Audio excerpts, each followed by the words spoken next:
Hi everybody, I'm Zach and I like movies, and it is time for a review of Wicked. This is the much hyped for, long-awaited film adaptation of the long-running, very popular blockbuster Broadway musical of the same name. And the fact that this movie even exists is kind of fascinating because a film adaptation of the Wicked musical has kind of been in some various stage of greenlit and in production since at least 2005. But here it is now with being directed by Jon M, who was fresh off of his mostly successful adaptation of Lin-Manuel Miranda's In the Heights, so it's clear why he got this gig.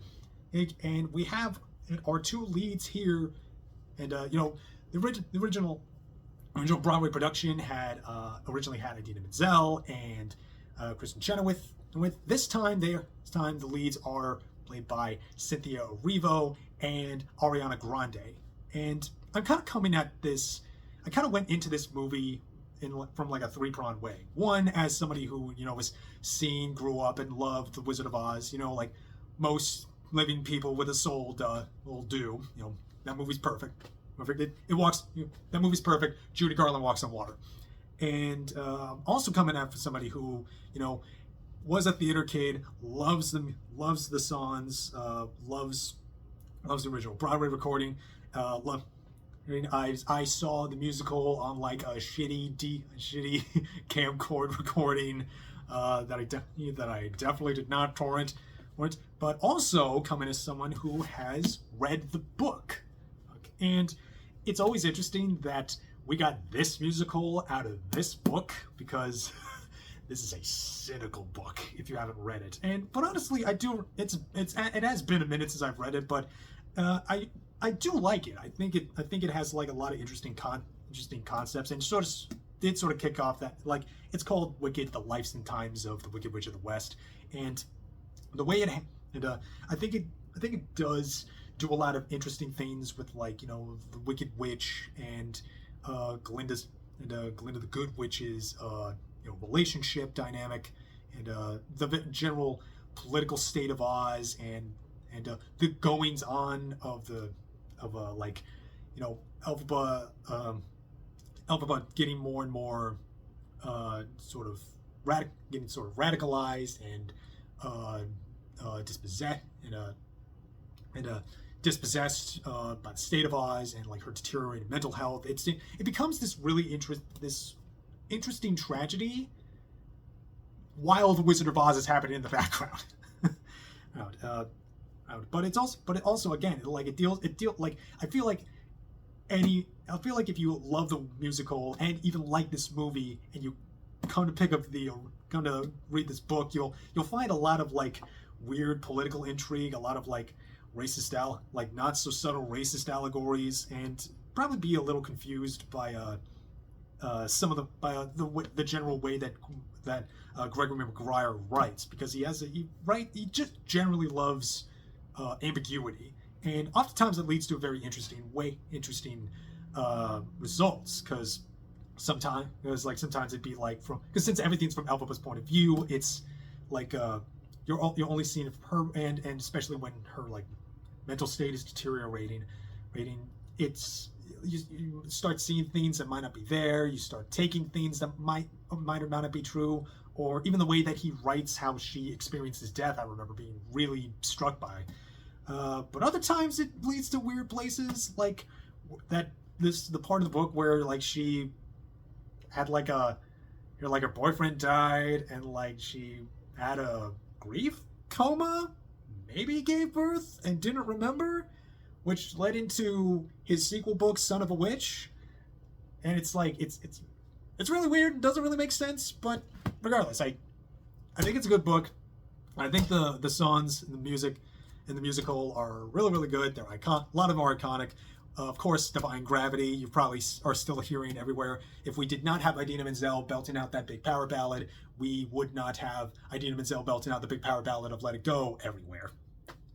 But so we now have this film adaptation, which is a part one for reasons I do and do not understand. I mean, on the one hand, yeah, it makes sense to just end a cinematic experience on defying gravity, just go out on that high note. That makes sense. But also, Act 2 of Wicked is a bunch of nonsense. like none of the most famous songs are from that half of the stage on that half of the musical. It's like, why on that end? And also like, this is like close to 3 hours long by just the part one. Why? So like, everything about it, like the trailers were like hiding the fact that it was a musical for some reason, because Hollywood seems to think that we're worried about musicals even when we make musicals. It doesn't make any sense, but so like, everything about this movie, I just sort of bracing myself for this looming disaster. But to my surprise, it wasn't. It mostly wasn't. It's actually, for all its faults, it's a pretty enjoyable stuff. Just real, easy to watch, bring the whole family type stuff. That being said, there are problems. Chief among them, I will not be the first nor the last person to say that this movie is absolutely hideous to look at. Like, oh my god, I hated looking at this for a good chunk of it. Like, you have these really nice costume designs, and you do have these big sets, but oh my god, like, the color, like the lighting in this thing is atrocious to look at. It's so overexposed. It's so like overexposed in like the top and the back lighting. So like, it feels artificial in the bad way. But like, also there was like an interview I read from like Jon M who said that like they shot it this way because they wanted to make Oz feel real, which why?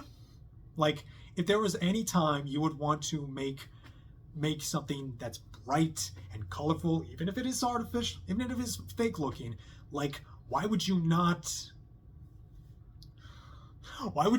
do it for a musical adaptation of a musical that was inspired by The Wizard of Oz? One of the movies that is the reason we have Technicolor in the first place. Like, why would you not want Oz, the wonderful land of Oz, to look bright, colorful, and dreamlike, like it's supposed to be? Like, oh god, I can't stand the way that blockbusters look. Most blockbusters look these days, and like this is like. And like the color grade, the desaturated color is just sickening. I'm so frustrated with how this looks, and it's so washed out and I was like not having any of the way it looks. And it also didn't help that like a lot of the camera decisions, a lot of the directing decisions felt unmotivated. They didn't feel like there was like much plan. It didn't feel like there was like. Well, not that there wasn't much planning, but more in the sense that there wasn't like a clear sense of direction. Like, yeah, Jon M is the director, but he feels less like a director with a vision and more like a project manager. You know what I mean? Like a lot of this stuff a lot of these effects have been previs for like a year or so, so we're just kind of like working around, and like sometimes there's like, you really feel that in some song sequences, like during The Wizard and I, like Cynthia Erivo just mostly feels lost. But does not look good, which is a shame, because like I feel like Jon M, not that he's fine, he gets the job done, but like it feels like a real downgrade from In the Heights, because there's a lot of songs in the Heights that I remember because of how they were shot. Like they had a great sense of environment and gave the space in those environments character, like whether it's like the dance on the side of the building or the song 96,000 at the pool, the one at the salon. Like, there's like, I'm not gonna claim he doesn't have the juice because I saw he had something. His cup was filling at least. But yeah, a lot of these shots feel so uninspired. But like one thing I have liked about the reactions about people reacting to Wicked is that they realized that they slept on Steven Spielberg's West Side Story, which they absolutely did. That movie deserved way better than it got. It is absolutely, it's a modern masterpiece.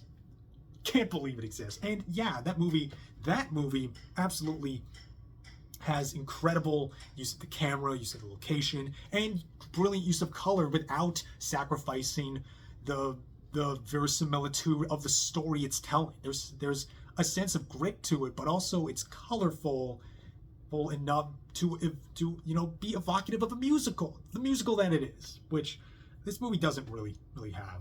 But I'm probably upset. I don't think I gave a summary. So this is about Elphaba Throp, who became the Wicked Witch of the West, and the early days with her at Shiz University with Galinda the Good Witch, and they are played by Cynthia Erivo and Ariana Grande, respectively. And there's a lot of like, drama between the two. They hate each other, but then they grow to like each other. And there's also like Elphaba has like clearly magically inclined. She has like these kind of Carrie like fits of like bursts of telekinesis and stuff, of which intrigued Madame Morrible, who's played by Michelle Yeoh. Love her, queen, we stand. And there's also a boy named Fiyero, who's played by Jonathan Bailey. Love Bailey. Fiero's just there. He's kind of boring. There's also like goings on in sort of the background with like the political state of Oz, with like the animals, the capital A animals, which is represented with represented best in Dr. Dillamond, who is a history professor at Shiz, and he was a goat voiced by Peter Dinklage. And there's a lot, and you see.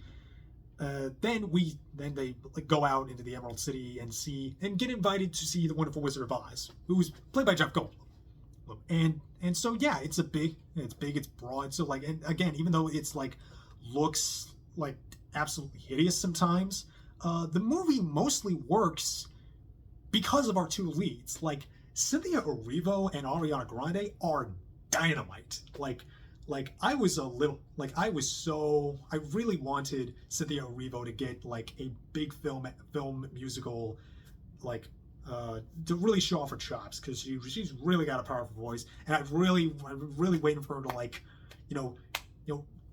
better get the chance to better fulfill the star potential that she showed in Widows back in like 2018, I think. And I think she's got it. She like really knows how to like belt out the songs. She really does the best with what she's got, and she really makes Elphaba sympathetic. I think you really feel like you're on her side. You care for her in her highs and her lows. But and Ariana Grande, though, I was probably the most surprised by.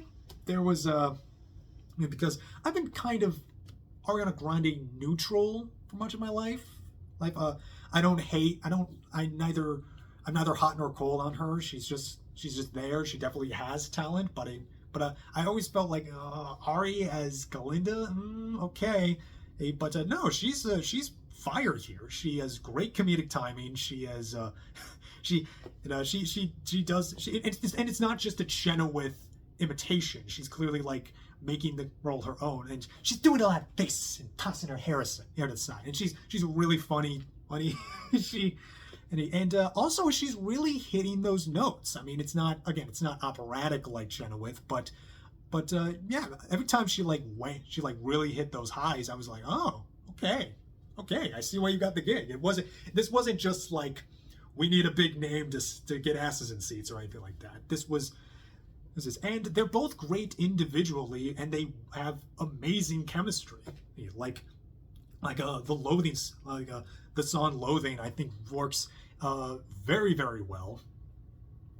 Not just because that's like one of the better cut songs, one of the best staged ones, but the way that they play off each other, like Ariana already has like great screen presence, and Cynthia has like great reactions, and yeah, very very true to the spirit of the show, where if you have an Elphaba and a Glinda that work really well individually and together, then the rest of the show just kind of works for you. Like, you can easily get swept up in the big emotions of everything, despite any other misgivings about where the story goes and some of the staging involved. But yeah, these two are the reason to see this movie. And to its credit, I feel like I didn't think it felt as long as it was. Like, there were some moments that was like, okay, we're clearly padding out for time.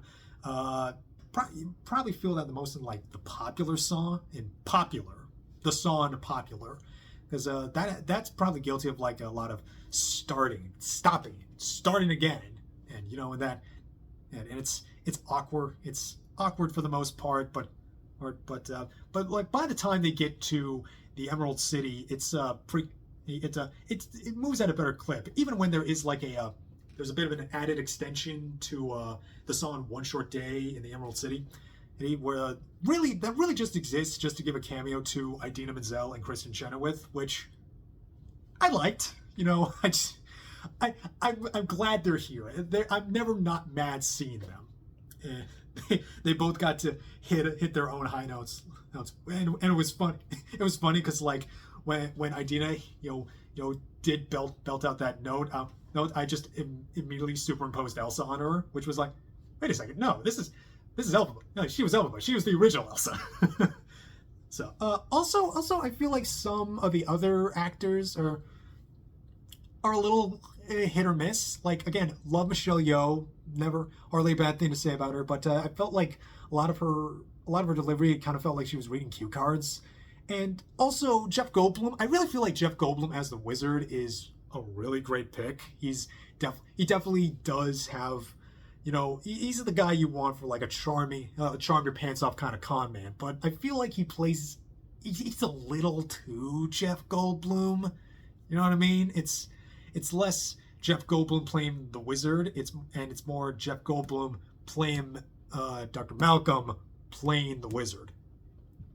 It's a bit too Jeff Goldblum, but honestly, when as it's wrapping up and it builds into Defying Gravity, it really does feel like there was like weight and emotion to it, and yeah, I did get swept up, and it felt like it earned that emotion, that big emotional send off that our intermission will be lasting a year. It's set to come out sometime next year. I'm not sure if the date was decided yet, but honestly, yeah, mostly worked. I think it's entertaining. It's entertaining enough. I think it did get the job done.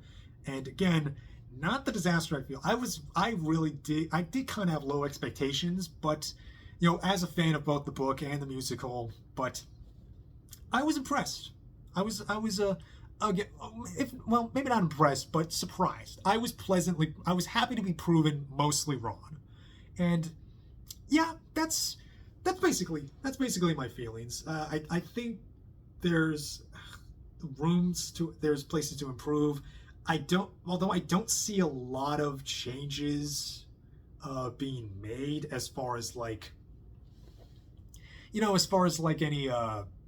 like stuff they're taking out or leaving. They're either taking in or leaving out from at least how Act 2 will be, which is probably gonna hurt that movie in the long run, because Act 2 is like really silly and kind of bad in a lot of places, but we at least have Act 1, and I think for what it's worth, there is still just enough to enjoy that I can recommend seeing this.